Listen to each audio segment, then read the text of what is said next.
عائشہ صدیقہ رضی اللہ تعالی عنہا فرمائی یو سړی راغی هغه هم دا شکایت وکړ د الله رسوله کور کې مې برکت نشته دی د کور په شیزونو کې مې برکت نشته دی ورته وی ته ولې د آیت الکرسی نه غافله شوې هغه آیت الکرسی په کور کې برکت راولي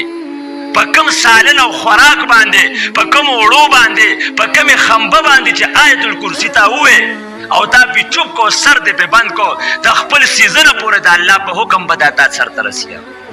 دا تجربه کول پکار دي چې ته په کندو کې ته په خمبه کې یا تو ماشین ته بوجه اړول اوسه او راو دی آیت الکرسی وای په دې بوجه باندې پوکا ته ګوره دا بوجه کې به الله برکت بیا واچ تا کوم سالن پوخ کو او وای ملمانه راته ډیر دي خلک ډیر دي اس پته نه لګي آیت الکرسی اول ول سمنه چډیره کې دي شي سر تلر کا پاغه سالن یې چوب کا الله بدا ټول ملمانو د پاره کافي